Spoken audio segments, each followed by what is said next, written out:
What is going on, faithful?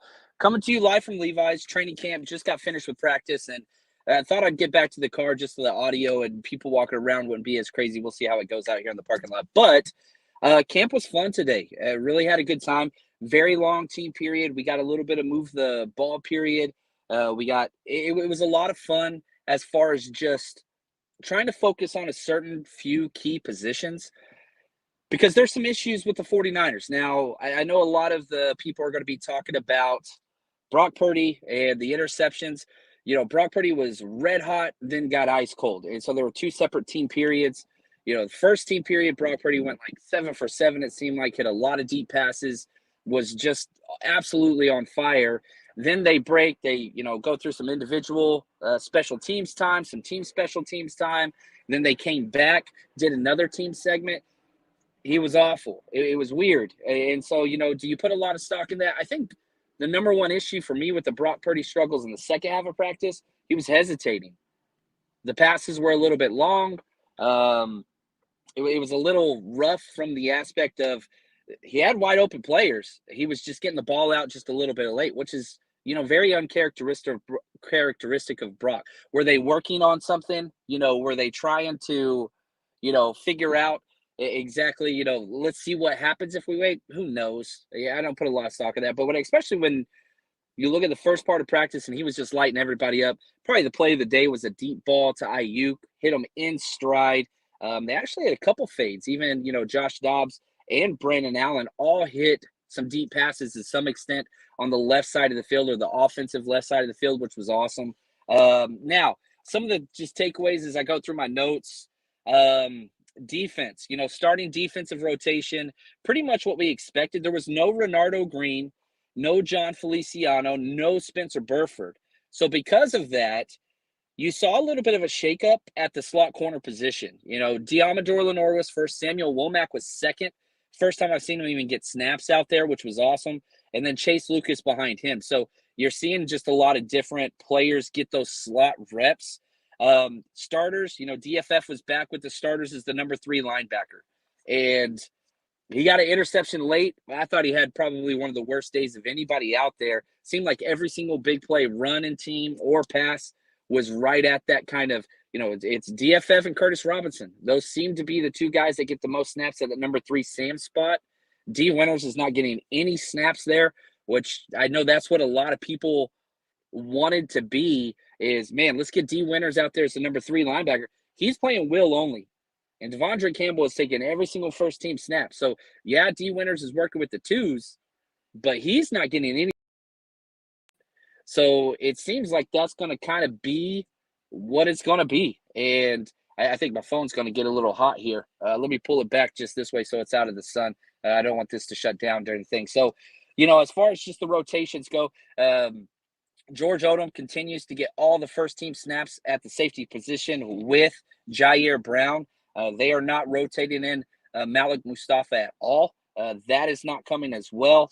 And so if we look at the, just rotation of the defense, it's more the same. The vets will always get the benefit of the doubt in the Shanahan system. And you heard him at the press conference the other day say, well, we want players where the moment's not too big for them. And until somebody can prove that the moment's not too big for them, they're not going to put them in there.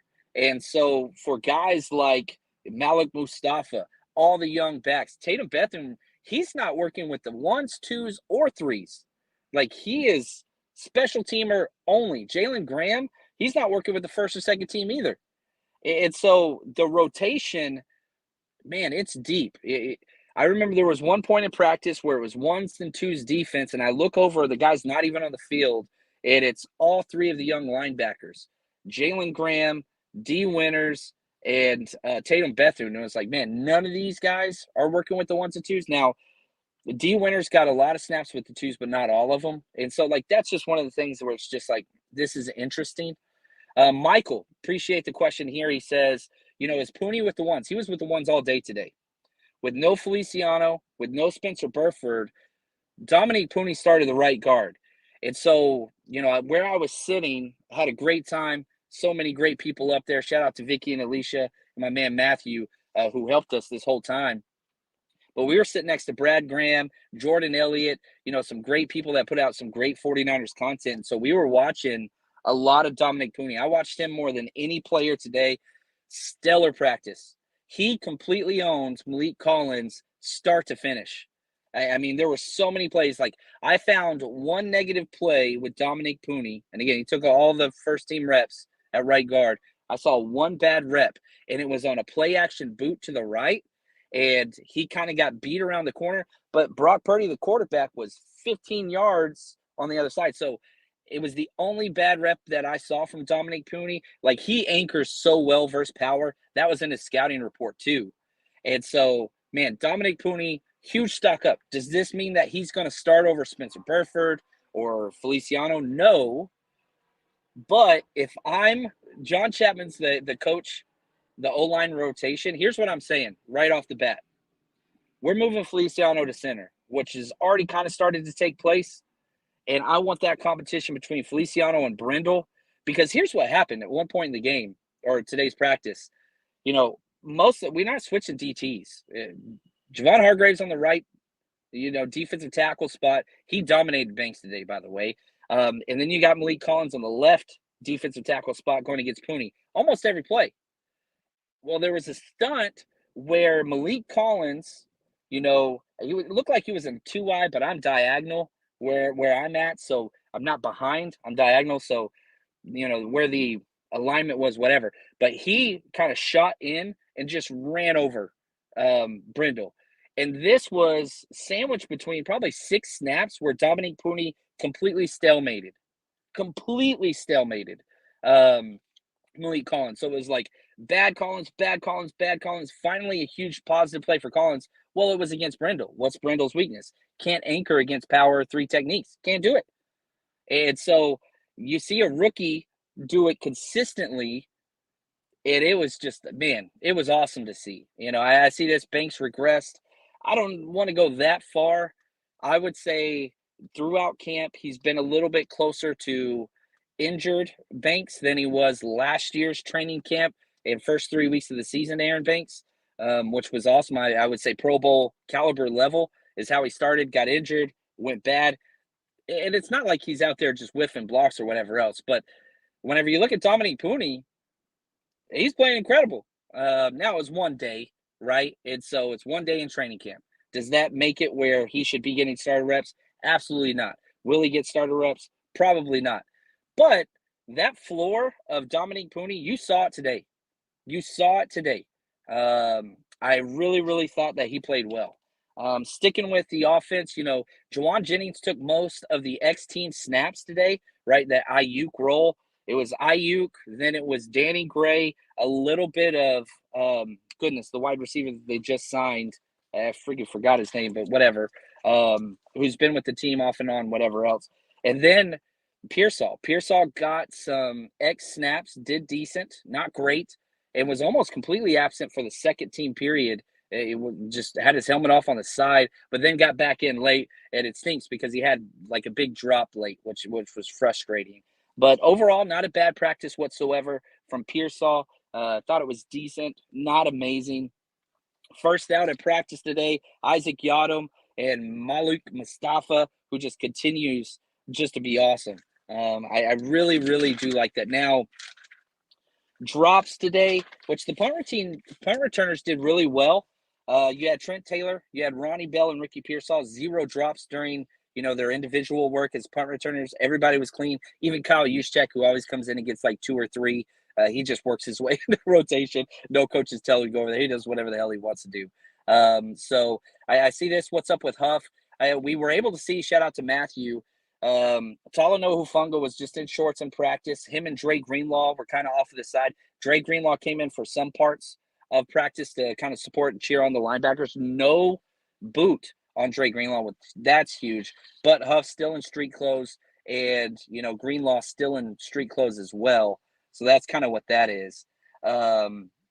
Yes. So right here again. Did you say Ayuk was first at? No. Ayuk is traditionally the X wide receiver.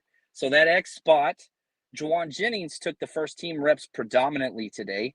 Danny Gray has been in that. And so they've shifted around the wide receivers a lot to make up for Ayuk being out. Because last year's rotation was Ayuk, Ronnie Bell, Chris Conley. That was kind of the three that were getting those snaps in season. But throughout training camp, it's been Danny Gray. He's been out there with the first teamers, and then Jennings stayed in the slot. But now that Pearsall's in there, they're shifting it up. And so now you're getting some Pearsall in the slot, some Pearsall at X. But as far as the first team offensive break the huddle, whatever, Jennings was that X spot today. And predominantly, probably most of the first team reps, that's just kind of how it was. So if I said it vice versa or a different way, that's on me. I apologize. Ayuk was not there. I didn't see him out there. We were looking. I'm sure he was out there, and somebody else will post it, but I didn't see him. Now, it was a fun practice.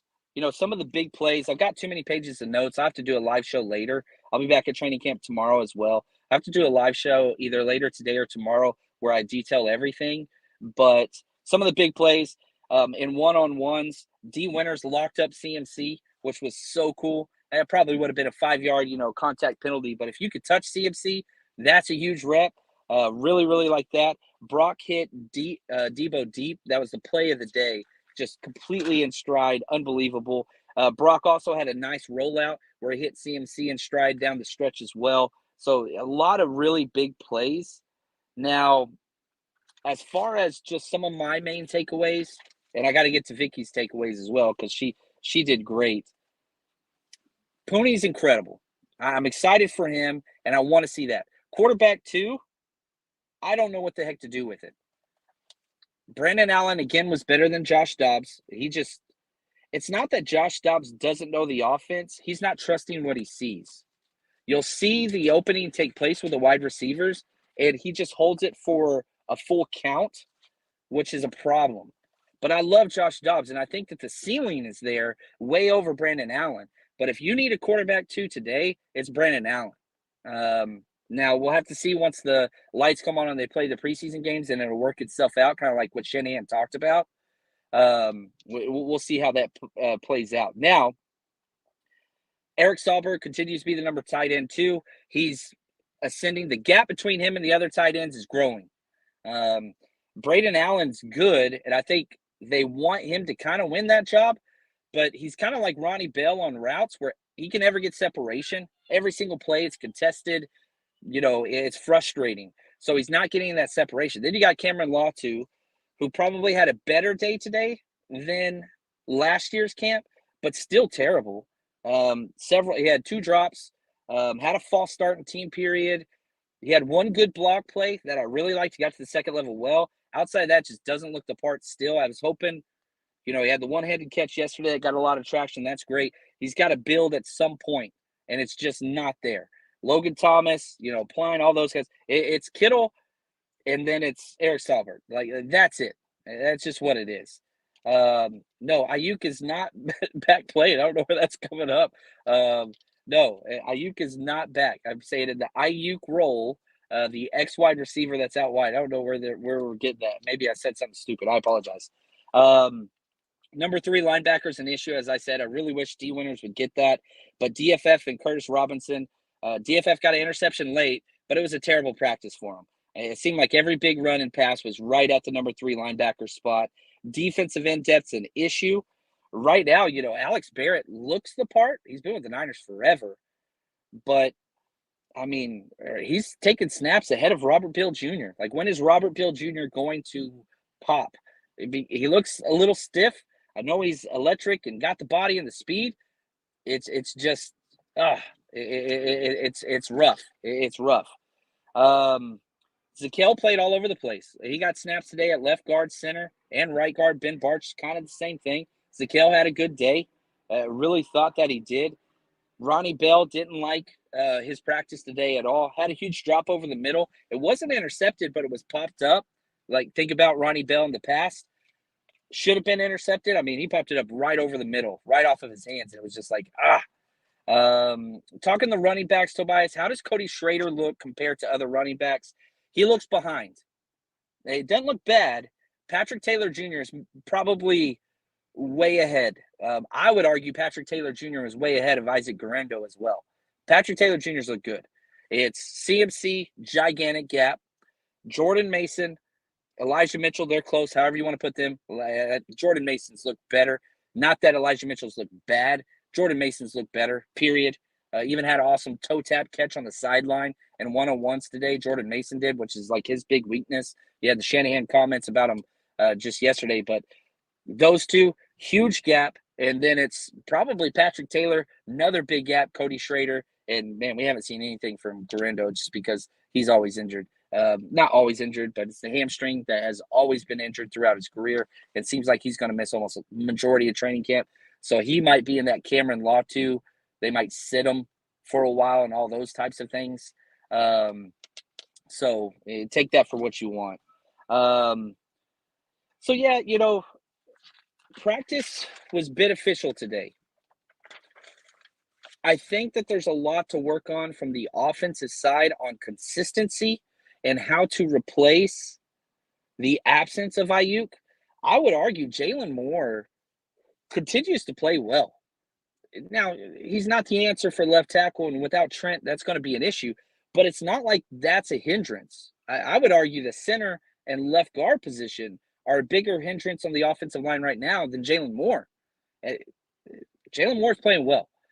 But when you force Juwan Jennings, your slot guy, to go be a separator out wide, the 49ers corners are no joke. And so now all those passes, they're difficult because it's contested. Ayuk's a separator. He's not out there. And so the 49ers are taken away from other spots. And, the rookie Pearsall's not ready yet to take over that slot role or any role. And that's shown today in practice. So Pearsall's got to build on some of those things. Not that he had a bad practice, but he's not Brandon Ayuk. And so we'll have to see what happens. So the center, the left guard spot, those are issues. The X wide receiver spot, that's an issue. Yeah, we had some blitzes today, which was kind of fun. A couple nickel blitzes. I saw Jalen Graham do a Mike blitz up the middle. Nothing really extravagant, but we'll see. And I will say probably my favorite play of the day, there was a blitz. Fred Warner blitzed Dominick Puni on what would be the B gap offensively, right? And Dominick Puni picks him up, passes him off to the tackle, Colton McKivitz, came back and helped with the defensive tackle on the inside. And it was just like, oof. It was awesome. It was wonderful to see. So, overall good day. These were Vicky's notes, who helps us with 49ers Rush Road Trip, which, by the way, if you're going to any games this year, 49ersRushRoadTrip.com, come party with us. We got night before parties. We're going to have some players out like we always do, always family friendly. So if you're going to any road games, 49ersRushRoadTrip.com, and our early bird pricing is about to disappear. It's left on a handful of events, which means tickets only go up in price. We always try to reward the first people that buy their tickets. So get over there and do that. But, these were three of Vicky's takeaways, who sat right next to me and she's probably the fan of the year, should be anyway. She said Latu is better than expectations, but they were low. And so still terrible, but you kind of see he does something the other wide receiver or tight ends do, which is he finds space consistently. He's just got to work on the other things. Jalen Graham needs way more reps, and she said the number 2 quarterback spot should be going to Brandon Allen, not Dobbs. Also, Tanner Mordecai got some team reps for the first time in camp. That was kind of fun. Looked good. Actually looked pretty good. And so we'll see. I've got 4.5 pages of notes. It's ridiculous. Moody made all of his kicks today. T.O.'s son made an amazing catch. Tariq Owens down to – he's not getting any separation, which is a problem for a wide receiver. But you saw it. Like, he's a baller. Kind of double covered on a fade. Safety got there. Trailing corner underneath him, still made the catch. Would have been a touchdown. So, there's positives at all 3 levels all throughout this. But that's going to do it for us today. It was a good day at camp. Brock hot and cold. CMC's incredible. Your stars are incredible. But there are some major issues that need to be addressed. And how's that going to look? Obviously, if we could wave a magic wand and Trent Williams and Brandon Ayuk and Drake Greenlaw's back and Talanoa Fungus back, all right, now we're cooking with some grease. Those issues aren't going to be solved anytime soon. So, yeah, we'll see. And, Sean, to get your question, yeah, it's been rough. Banks has been rough. And I'm seeing questions about the defensive backs. A solid day, but I paid attention to the trenches most of the time today. I wanted to focus on Dominick Puni, and I wanted to see what Clea Davis could do. I thought he had a terrible practice. We've got to have one of the defensive tackles step up, and we just haven't seen it. And you see Hargrave dominate every single play, and then you bring in the Bravo group, and Clea Davis is taking defensive snaps with at the same spot that Hargrave is, and he's doing nothing. It's hard. So take that for what it is. But that's going to do it for us. I got to head home. And we'll be back tomorrow for the same thing. So appreciate you guys as always. If you haven't subscribed yet, please do so. But that's going to do it for us. Until next time, stay strong, faithful.